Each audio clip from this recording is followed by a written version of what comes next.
Good morning, everybody. We shall have discussion on session number 34 from the third unit, that is kinetic theory of gases, for BSc third semester students of Gulbarga University, Kalburgi, and the paper is Thermal Physics and Statistical Mechanics. Here, the Unit 3 deals on kinetic theory of gases and transport phenomenon.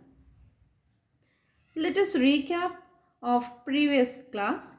In the previous class, we have understood about the kinetic motion of gases and its transport behavior. Also, the transport phenomenon of momentum. What is the learning objective behind knowing the session? So the learning objective behind knowing this session is about thermal conductivity, transport of thermal energy, transport of mass. So we are going to learn about the thermal conductivity, transport of thermal energy, and the transport of mass too. Then from this session, what is the outcome? From this session, we are going to understand what is thermal conductivity, what is transport of thermal energy, and what is transport of mass. So to understand about this session, we need to have the some of the prerequisites. Those are thermal conduction, thermal energy, mass, momentum, mean free path, transport phenomenon. And all these things we have discussed in the previous sessions. Now let us move to the introduction part. We should understand what is thermal conductivity. So thermal means temperature, we all know. So here thermal conductivity in gases is brought about by energy transfer by gas molecules in the same way as viscosity is related with momentum transfer and diffusion with mass transfer. So these are like simile we can say. Therefore, all these phenomena appreciably depend on, that is, the mean free path of molecules. So all these phenomena are depending upon the mean free path of the molecules. Thermal conduction is the transfer of heat. So from where to where the heat will be transferred?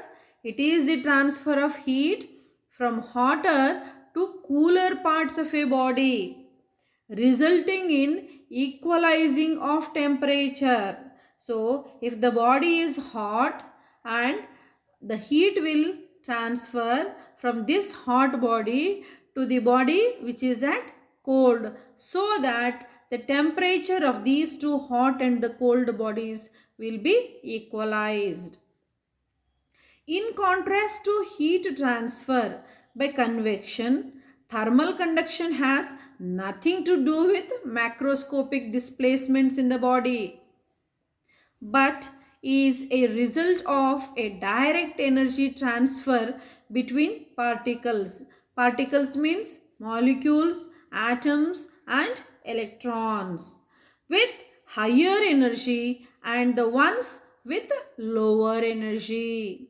Contrary to heat transfer by radiation, as we all know, even by radiation, heat will be transferred. So, contrary to heat transfer by radiation, there is no thermal conduction in vacuum. So, in vacuum, we don't find the thermal conduction. Heat can be transported by different ways. What are those different ways? Heat can be transported either by conduction or by convection or by radiation. So these are different ways in which heat can be transported. With the heat carriers typically, so who are the carriers of the heat? Typically they are electrons, photons, phonons, atoms or molecules. So these are nothing but the carriers of heat. Either they can carry the heat by conduction process or by convection process or by radiation process, but we need some particles to carry the heat from one part to the other part. While conduction dominates in solids, so we all know that the heat transfer in solids is by conduction. Both conduction and convection can play important roles in fluids. So in the case of fluids, both the ways are there. Either heat can transfer by conduction or even by convection. But in the case of solids, the conduction dominates.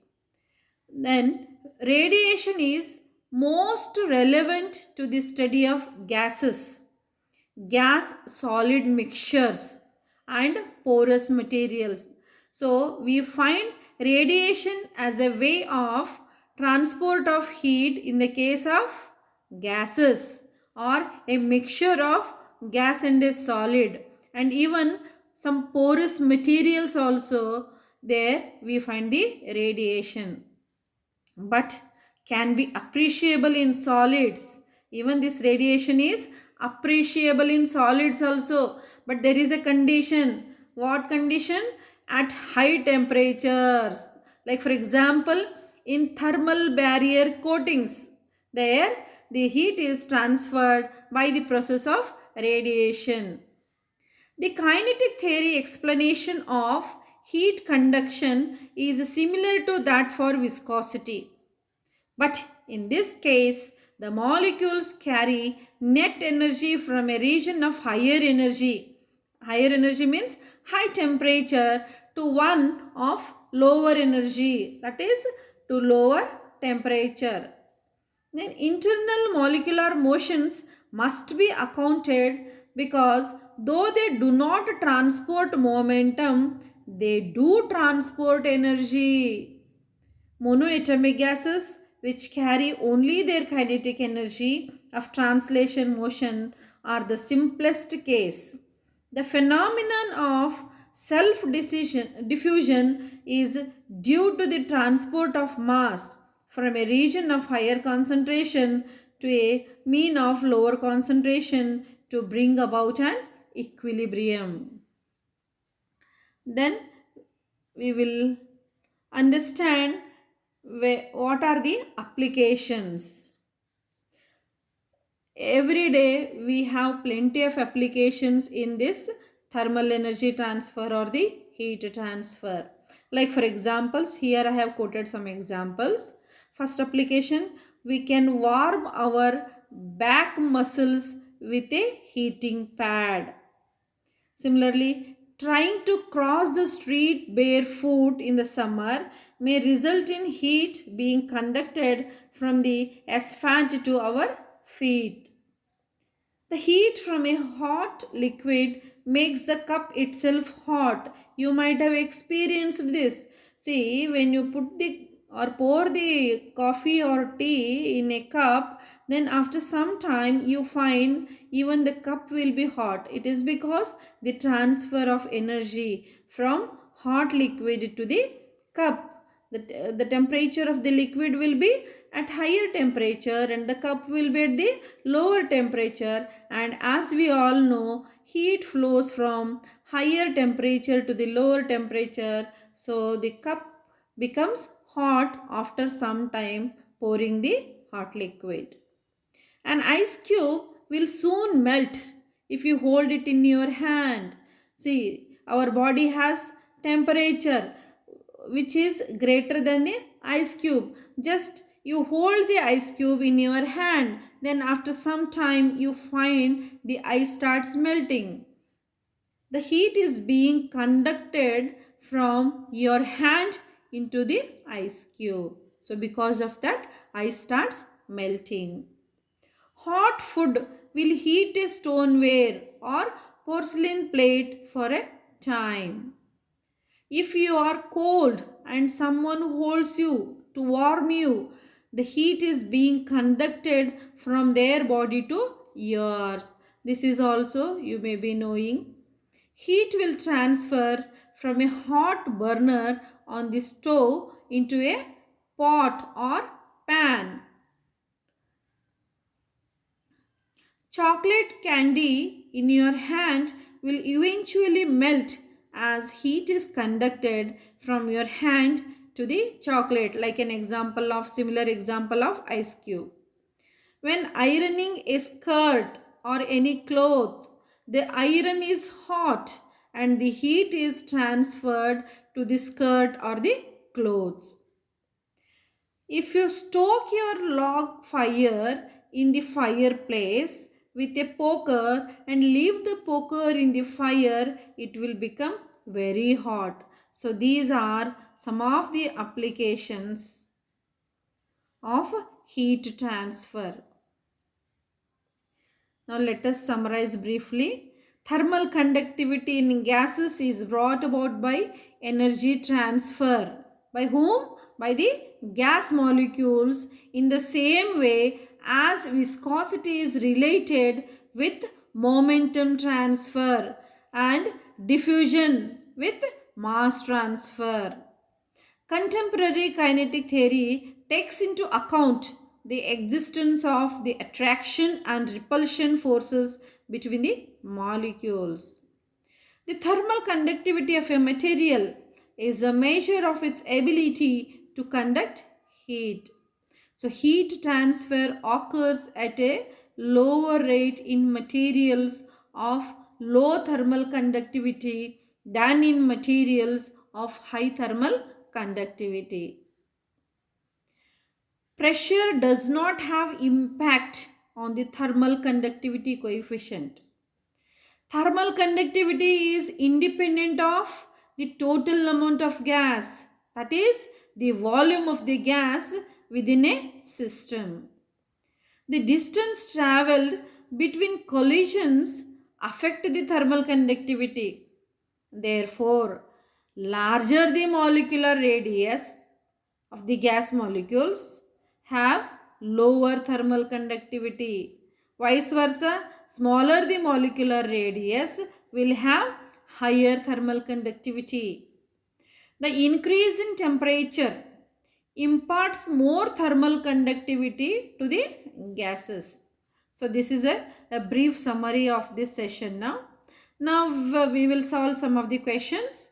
The first question is, the transfer of heat by molecular collision is the smallest in. Options are given. Option A, solids. Option B, liquids. Option C, gases. Option D, none of these. So, correct answer to this question is option C. That is, the transfer of heat by molecular collision is smallest in gases. So, option C is the correct answer for this question. Next question. Question number 2. Thermal diffusivity is a option A, function of temperature. Option B, physical property of a substance. Option C, dimensionless parameter. Option D, all of these.